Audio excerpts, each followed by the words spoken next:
You want to be the victim so bad that you are willing to sabotage your future. And I just want to know why. Maybe not you listening to this, but there are people who do that. And I'm going to give you a little bit of context to tell you what I mean. And then we're just going to talk about this for a minute. So typically, if you follow me on TikTok, you know that I share a lot of the things that I read. I share the things that I thought were interesting about what I read. I share my perspective. I give a little bit of feedback. And as of recent, I have been reading I Will Teach You to Be Rich. And every time we talk about money, oh my goodness. Well, anytime we talk about anything, the crazies come out. But I do want to make this point. There are people who like to envision themselves with these disabilities that they just do not have. There are people who like to use extremes that don't even apply to them, to invalidate the work that they can be doing to improve their life. And these people do not actually want to improve their life. They say that they do. They say that they would if they had the opportunity, but every day they are given breath by dear Lord and they do nothing with it. And so I am convinced that they actually do not want to change their life, but they are very interested in telling you why they are incapable of changing their life. And it's a sad, sad thing. So in reading, I Will Teach You to Be Rich, reasonably, not really reasonably, it's pretty unreasonable if you ask me. But there are always people, and there have been people who make the argument that this is too much, it's out of touch, we need to stop allowing rich people to gaslight us, and how if a person is handicapped or disabled, this doesn't apply to them, and this is ridiculous, even though the person making the comment is not disabled. And so what I want to point out is that there's always something that we can do. And this is kind of piggybacking on last week's episode, just a little bit, because we're in that season right now. When you hear someone say what it is that they did, okay, it is not your responsibility to try to perform exactly as they did and to get the exact result as they did. They're telling you what they did so that you can be inspired. They're telling you what they did so that you can see that there is an option for you. And when someone tells you, hey, you should try to do this to get to this result, if you can't do the this that they have outlined, you need to figure out what you can do and get started on that. So when I said in the book, he had this savings plan, and his plan was to save $1,000. He tells people to try to save $1,000 in 30 days. It's a challenge. Not try. Save $1,000 in 30 days. It's a challenge. Now, granted, any sane person that listens to that may conclude, this is a bit much. I don't know if I can save $1,000. But that does not mean that you attack the person who said that. You don't say, that's impossible. I don't even make $1,000. What would you reasonably do? You would say, you know what? I don't have $1,000 to spare, but let me see. I can probably do 200. All right, let me do 200. That is what a reasonable person does. That is what a person with a working brain does. And I don't mean to be sarcastic, because that is not my style. And I'm not being sarcastic. I'm telling you, that is what a person with a working brain does. The thing is, we don't realize that whatever we tell ourselves, our brains will work very hard to make that the reality. So if I tell myself that I am going on vacation this year, I'm going to Jamaica in July, my brain is going to start saying, okay, how's that going to happen? All right, you got to make sure if I'm working, I got to put in my 2 weeks. I need to make sure that I look up the flights. I need to see how much that's going to cost. Who am I going to go with? Am I going to go alone? Is my passport up to date? Well, you don't need, is my passport up to date? All of the things. I'm going to ask myself those questions. And then I'm going to move in the direction of being able to do that. If I sit there and tell myself my friends are going to Jamaica in July and I don't have the money and I don't know how it's going to be possible for me, you know what my brain's going to do? My brain's going to be like, yeah, girl, you're right. You ain't got no money. You need to stay home. Oh, and you know what? In addition to that, you also got to do, you ain't got no business going to Jamaica. Your brain is going to do what you tell it to do. It's going to do what you feed it. And so if you tell yourself, oh, I can't save $1,000. I have all these bills. I don't even make $1,000 a month. Your brain's going to be like, and you know you behind on this, and you got to pay this, and you got to pay that. If you say to yourself, I do want to save $1,000 this month. Let me see how much I can save. Your brain is going to work in that way. And because we're not taught these things, and I promise you, I'm not just blowing smoke, y'all. I study these things. And I have studied these things, both formally and informally. I'm a science nerd. And so when we make these decisions and when we sit here and tell ourselves that we can't do something, congratulations, you actually can't, because now your brain has given up and now it's going to give you excuses that match your level of can't instead of reasons to strive to the level of can. So we're just creative. That's the way that we are. Like, I don't know if y'all, I got to figure out how to get this money by tomorrow. If you needed to figure out how to get this money by tomorrow, your ideas are going to go. You're going to be like, oh, they have Poshmark. Oh, Facebook Marketplace. Let me go in here. Let me get some stuff out the closet that I can sell. Let me see if I can go do a little odd job. Ooh, what's that app again? Let me get on Instacart. Let me go do this. Let me do that. Let me go sell this stuff. You know what? Let me go see if I have a handgun. Let me go pawn that. Or like, your brain is going to come up with stuff to support the question that you just asked. And I'm bringing that up to say that there is something severely wrong with people who cannot comprehend that. And there's something severely wrong with people who choose to cling to excuses as opposed to making results and as opposed to looking for a reasonable solution. One of the things that I gave as an example in a TikTok video that I said was, this is happening. People are preparing for doomsday. People are seeing what's happening in the world and they said, no, ma'am. They stocking up food. They're stocking up ammunition. Baby, they getting first aid supplies. They buying up all the soap and the toilet tissue. That's toilet paper.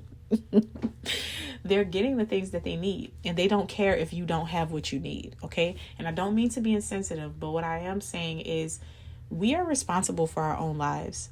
As much as we want to try to make other people responsible for our own lives, we're responsible for our own lives. So the people who are preparing for the same thing that might be coming and that will impact you, whether you're prepared or not. Whether you are prepared or not. Doomsday is not going to say, Michonne is not ready. Let me skip over her. Gosh darn it, I don't want to make her life any hard. What? Life is going to life. And so what we have to do is take full advantage of those things. If I sincerely I don't have the money or the means to prepare, you know what I need to do? I need to get on my knees and pray. God, protect me. I don't have the things that I need. I know that I need to be stocking up food. I know that I'm supposed to be getting these supplies. I know that I'm supposed to be doing it. But every time I get paid, I owe somebody. Every time I get paid, I have to pay my bills. This is disconnected. I'm overdue on rent. I'm overdue on my car. I don't know what to do. God, help me.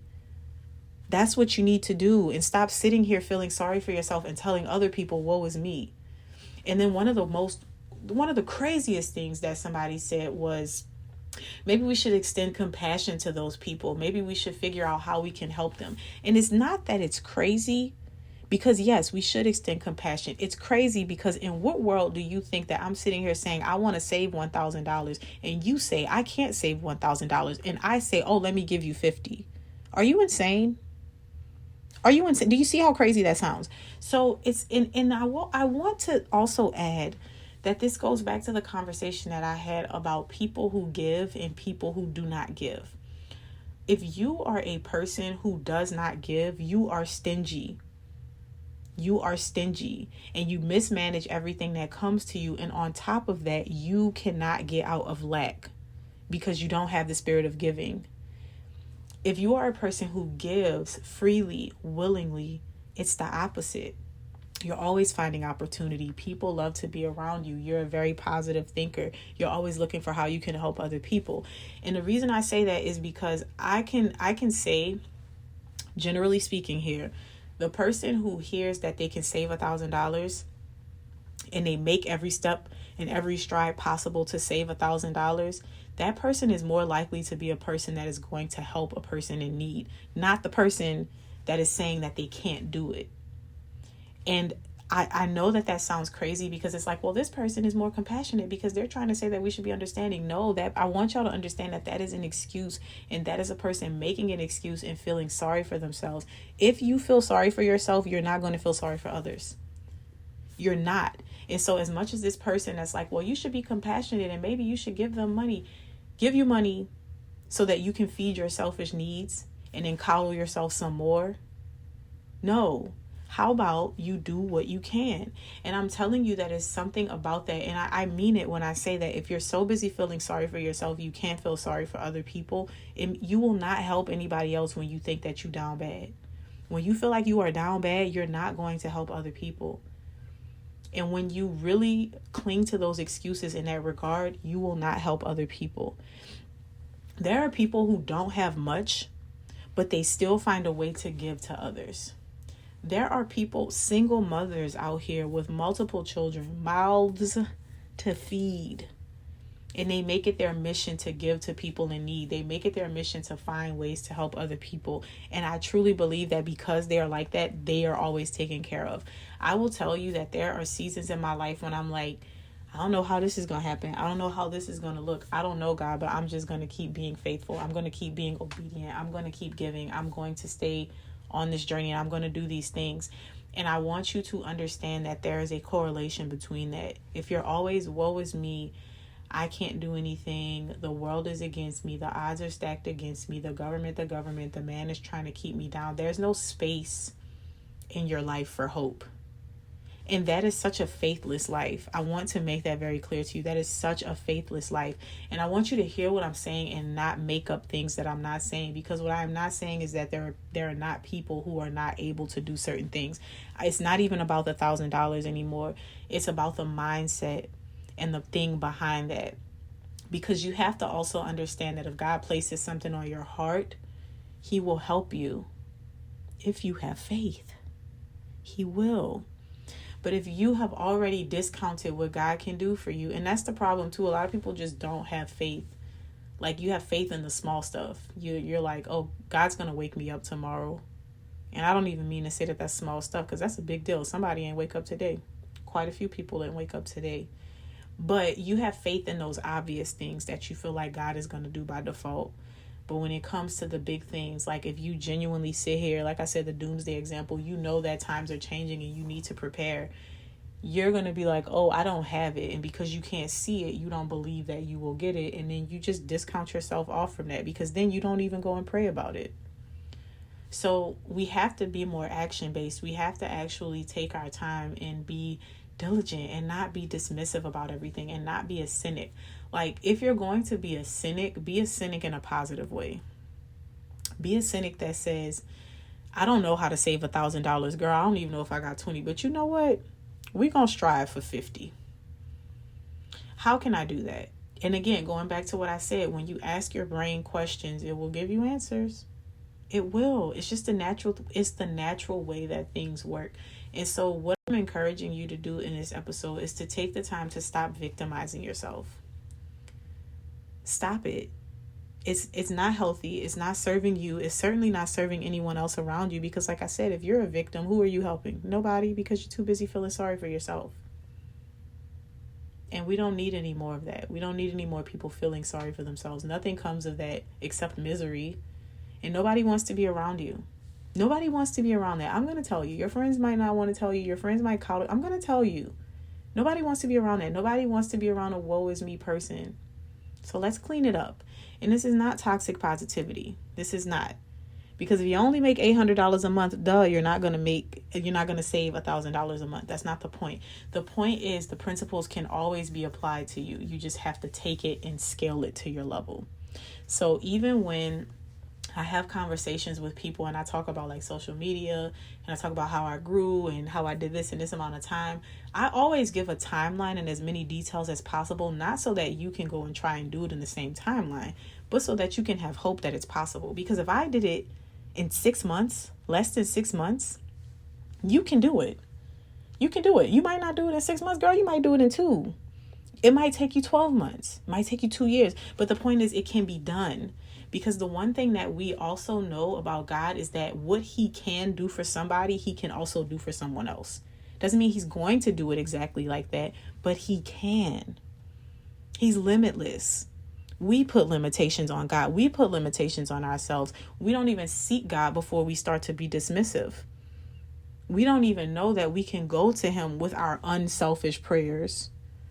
Because the truth of the matter is, people who are seeking to save money, to do all these things to better their life, they're seeking to better their life so that they can be a better person. And that being a better person, if you're a decent person and if you seek after God, it's going to trickle down to everyone else. That anointing is going to flow into other people's lives. And so this also, I'm going to make this comparison again. When you are a person who has very little and you don't do generous things with the little that you have, God knows that you're not going to be generous with the much.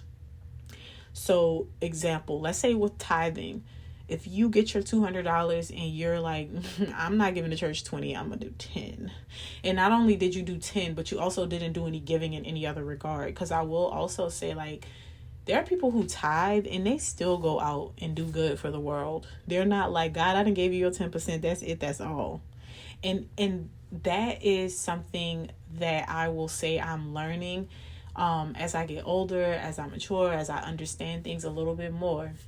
There is also a correlation between the people who have little and who have a lot. And the correlation is the people who have a lot are not being of service to other people. And I know that sounds crazy because it's like, well, how am I supposed to be of service when I don't have anything? We all have something to give. If you don't have the money, you might have the time. If you don't have the time, you might have the something physical that you can get rid of and give to somebody else. Sometimes it's just giving advice. Sometimes it's just giving your kind words. Sometimes it's cleaning out your closet and giving those clothes to somebody in need. And the thing is, like I said, when we are so far in our own victimhood, we can't help ourselves. We don't want to help ourselves. We don't want to believe that God can help us. So of course, we're not looking externally to help other people.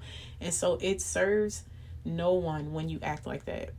If you're that person, if you're that cynic, if you're that person that's always like, that's not possible for people who live on $2 per month in bread, stop doing that. Stop doing that. I'm telling you, you're dragging people down. You're killing the mood of the room. You are disappointing God, because who are you to say what he can't do? Oh, that's right. You haven't even asked him. Okay. Thought so. But anyway, this was a bit of a tough love episode, and I just wanted to get that off my chest because we have to do better. Stop looking at situations and saying what you can't do. Look at the situation and say, you know what, I can't do that, but let me see what I can do. How can I make this a possibility for myself?